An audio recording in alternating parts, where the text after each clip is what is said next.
东汉末年，著名医学家张仲景撰写了对后世影响深远的《伤寒杂病论》。这部记载了大量外感疾病及内科杂病的医学典籍，为后世医家提供了宝贵的临床诊疗指导。你大眼睛醒一醒！张太守，快来看看吧！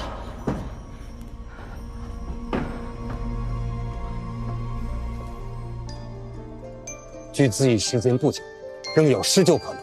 来，将他抬到木板之上，快！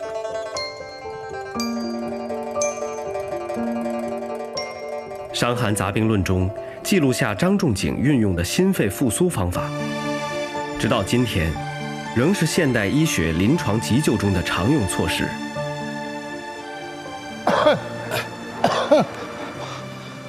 神医妙手回春，不知可否赐教起死回生之法？我当愿众人得其法，救民于危急之中。张仲景的医学理论和实践，对中国古代医学的发展和百姓健康做出了巨大的贡献。他也因此被后人尊称为医圣，也激励着一代代后世的行医者悬壶济世，救死扶伤。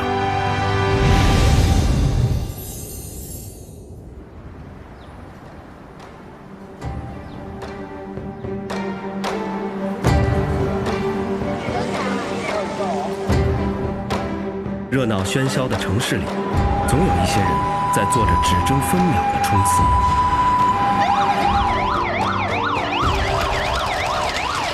慢慢哈，慢慢，哎，慢一点，慢一点，好好。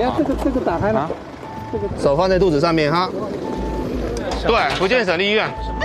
救护车的鸣响，对于急救中心的医生们来说，是与病魔分秒斗争的紧张节律。上山引起心脏骤停，出现了骤停的情况。作为福建省立医院急救中心主任医师的陈峰，已经在手术台和诊疗室之间忙碌了近30年。长期呢从事急诊急救工作，我有一个深刻的体会，说急救是分秒间的较量，一点也不为过。面对我们极危重症患者的时候，能够有更充分的准备。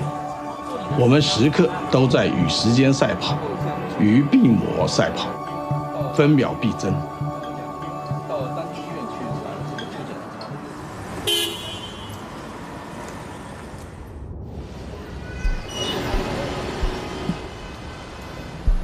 59岁，以突发右侧肢体无力4小时为主诉。晨会是陈峰团队日常主要的交流时间，他们每个人都要对病人的病情变化、用药方案，甚至是饮食记录了如指掌。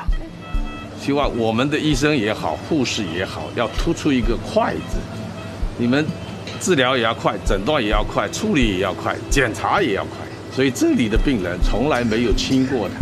所以说，在这里做的任何一个动作一定要快，这是我们急诊最突出的一个表现，快字当头。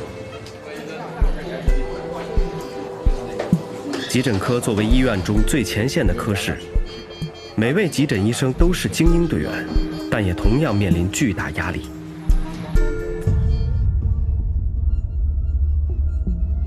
昏迷的状态，肺动脉栓塞，对，肺动脉栓塞，对。查房的过程中，陈峰突遇一名肺动脉栓塞患者病情发生变化。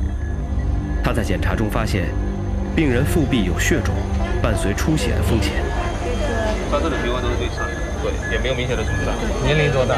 由于肺动脉栓塞在发病时会导致大脑部位供血或供氧不足，多半会伴有血压降低、心力衰竭以及低氧血症等一类并发症。严重情况下还会直接导致晕厥。请医生来看。是，好的。下面把这个导电观察。好，应该。好的，等下马上请个会。对，在充分了解病人情况后，陈峰果断给出诊断方案。第一天下来看了的话，那没有2天。面对生命，他不敢有一点点倦怠。最主要的一个问题，他做的最差。是，后来有没有插管？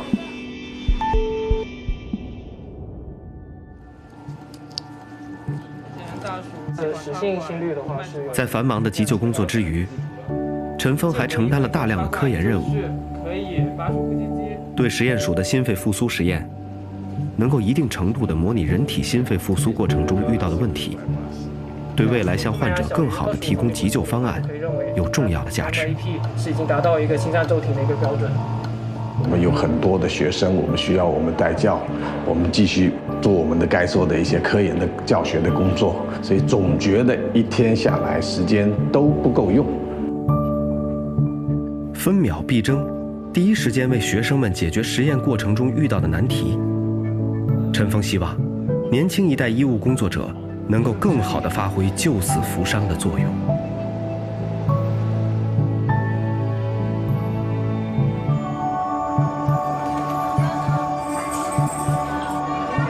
傍晚时分，经过治疗，肺动脉栓塞患者的生命体征已经呈现平稳。在日复一日的急救工作中，陈峰始终用责任与信念守护生命的温度与希望。我们现在所做的这些基础性的工作，包括我们抢救病人、培养学生，包括我们做的一些教学的东西，就是为了更多、更好的服务更多的百姓。千百年来，一代代的医务工作者用自己的医术守护着人民的生命底线。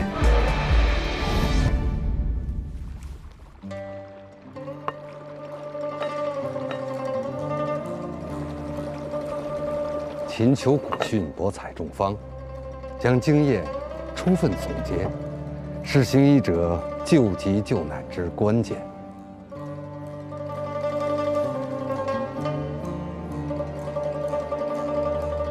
为官者不得善尽民间，但不尽百姓，何以医之？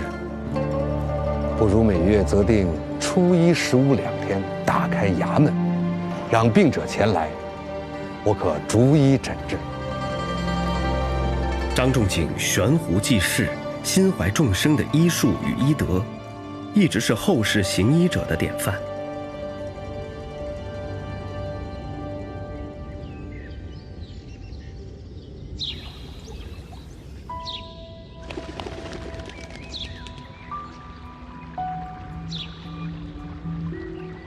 水稻田里，这位80后的长者是当地颇负盛誉的老医生。身体健硕的他，依然可以胜任这田间的劳作。熟识百草，通达药理，他将自己的救人宝典传承给了同为乡村医生的儿子谢本和。我叫谢本和，来自广西桂林市新安县莫山乡燕林村的一名乡村医生。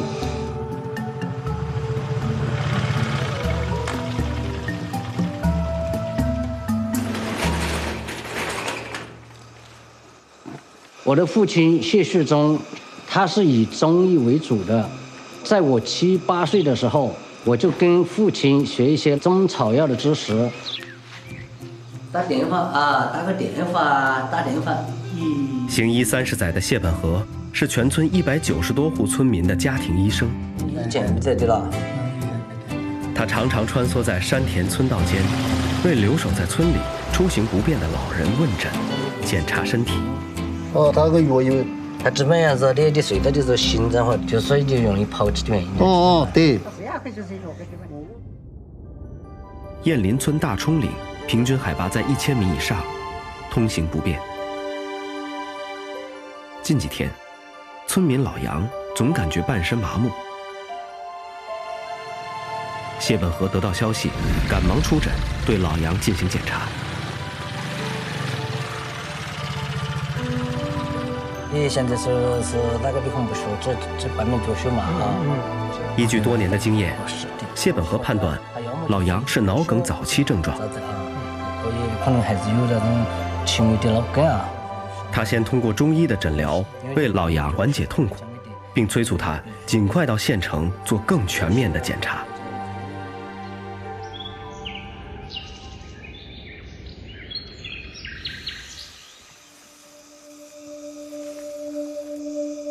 崇山峻岭之中，苍天古木不胜其数，许多救人草药深藏其中，孕育于此。这里就是谢本河的天然大药房。8月，清风藤生长旺盛，随处可见。这种活血化瘀、祛风祛湿的草药，正是谢本河所要采摘的。现在作为乡村医生来说，就是以治胃病为主，主要是做一些预防的工作为主。山中道路崎岖，虽然对这里已经很熟悉了，但是很重的背篓让他在极其陡峭的坡道上，行动仍然面临着极大的挑战。连续的雨天对于采药者来说并不友好，好在年过半百的谢本河身手依然敏捷。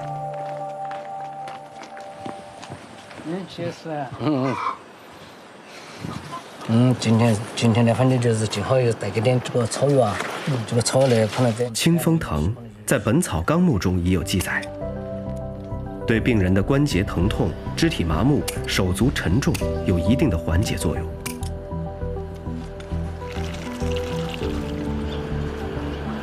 这个小孩子知识可就个人最好用那种床狗狗的比较好。小病不出山，大病有依靠。曾经的美好愿望，如今正成为现实。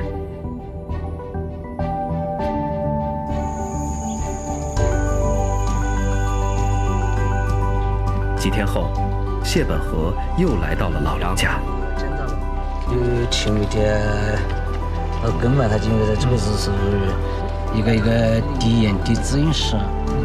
由于谢本河的及时问诊，使老杨在病症初期就得到了及时的医疗干预，防止了病情进一步恶化。虽然乡村医生的工作不是很难，但是主要还是以持之以恒。我每天助诊的村民越多，给老百姓健康的帮助也越多。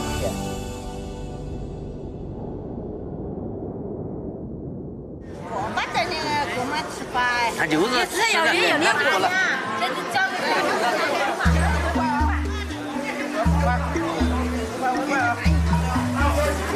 一年四季为村民们到处奔走的谢本河，今天要给自己的老父亲祝寿。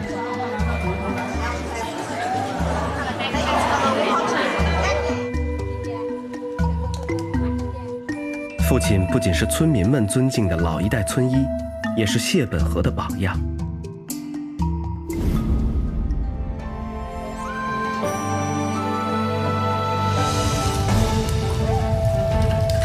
医者仁心，他们父子二人用持续的坚守，书写着从医路上的仁心医德。我从事乡村医生已经30多年了，把我学到的中医、西医方面的知识用到我们雁林村老百姓的身上，我感到非常的自豪和幸福。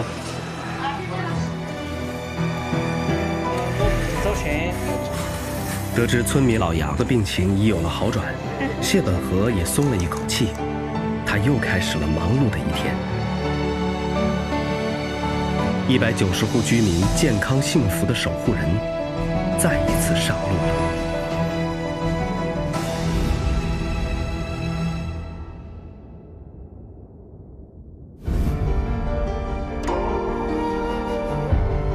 不知何时，我才能为更多更远的病者诊疗呢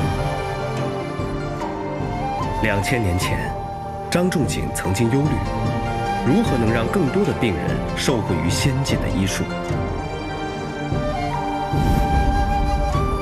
2000年后，在加快建设健康中国的新时代，5G 远程医疗让医术高明的医生，仿如跨越千里，空降到了病人的身边。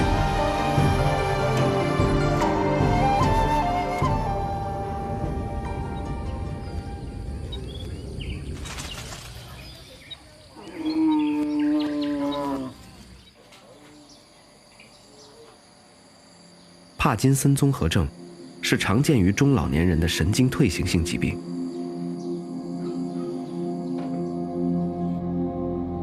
它会引起病人肢体僵硬、颤抖，让他们的生活质量大大下降。好，李老人家。咱们这个手抖啊，是什么时间开始的？5、6年了。5、6年了。我们这个林志培主任是这方面疾病的专家。咱们呢一会儿跟他连线一下，正好把这个远程的医疗设备带过来了。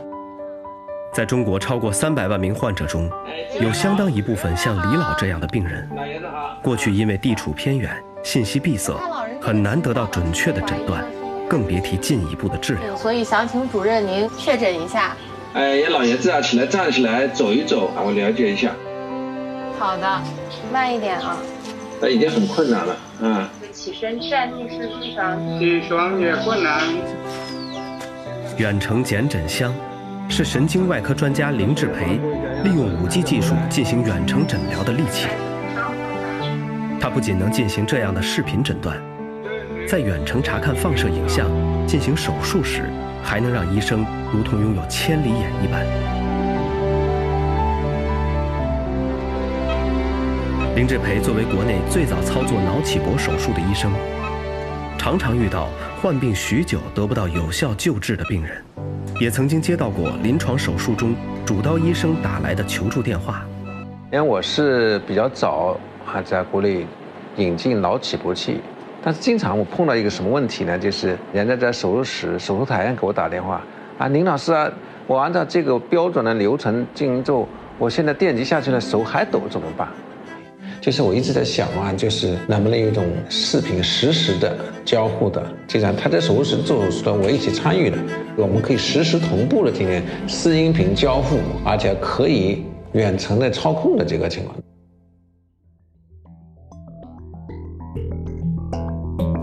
林志培理想中的远程手术，相当于在手术室和经验丰富的医生之间架设一座看不见的桥。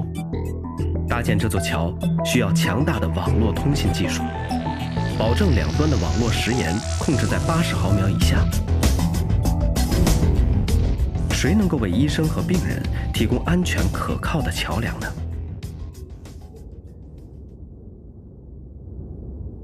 咱这个基站覆盖周边不少村落啊，我们到时候得重点保障一下，不要有这种故障啊什么的发生。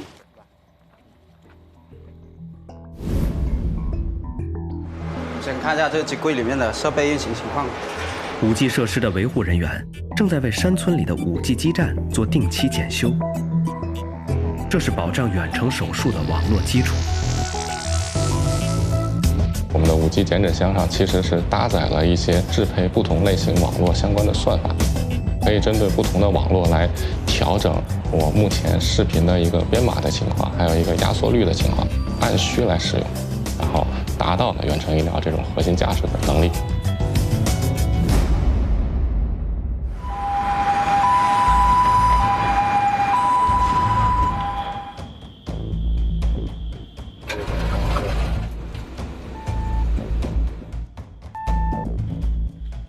一台检诊箱，一个5G 基站，林志培为李老的远程手术做好了准备。他要精准地操作微型机器人，将电极植入病变的位置。水泡连好了，放到靶下靶点啊，这个位置非常好。与手术台之间低于80毫秒的延迟，帮助林志培无论身处何方，都能让自己精准地操作，犹如一支跨越时空的箭，准确命中疾病的靶心。所以有这样技术最关键的地方，就是我们这上瞄准和扣动扳机，这是最重要的。所以科技是对我们医学，尤其对我们神经科学是个巨大的，大大提高了我们从外科医的手术的质量、手术的安全性，使病人得到很好的救治。做这个动作，刚才咱这个抓握、做快，打开合上，对了，很好，来再做这个手指头，对，做快一点。历经2个半小时，手术最终获得了成功。在5G 技术的加持下，林志培以精湛的医术帮助李老缓解了病情，改善了生活质量。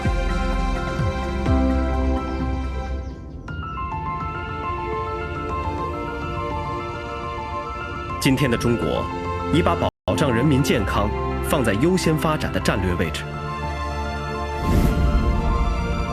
从城市到乡村，从南国到北疆，这10年，我国卫生健康事业取得长足进步，人均预期寿命从74.8岁增长到78.2岁，实现历史性的跃升。主要健康指标居于中高收入国家前列，为中国式现代化建设，为中华民族伟大复兴打下了坚实的健康基础。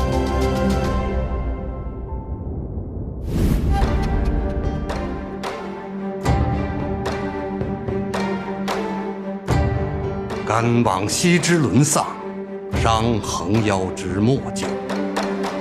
医者仁心，吾等追寻医术长进之时，为治下奋发之际，则百姓之福也。愿四海之人康健无灾。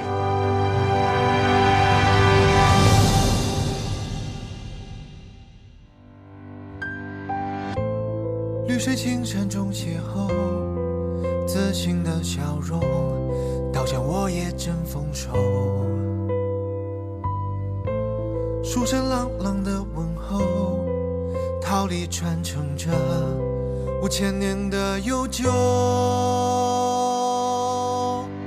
幸福中国，万家灯火。